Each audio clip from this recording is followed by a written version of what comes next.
sift. On this page, you are going to write 2 of your top ideas that you have. And you are going to take a poll of the class, go around and ask each student, would you buy this or would you buy this?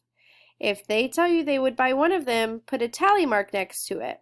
Go through each of the students in your class. Whichever product is the winning, has the most tally points, is the winning choice. Write that product on the line.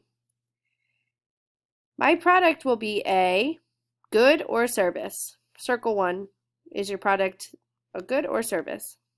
And on the bottom, in my opinion, my, either write good or service depending on what your product is. In my opinion, my good or my service will be successful at our market because, and then tell me why.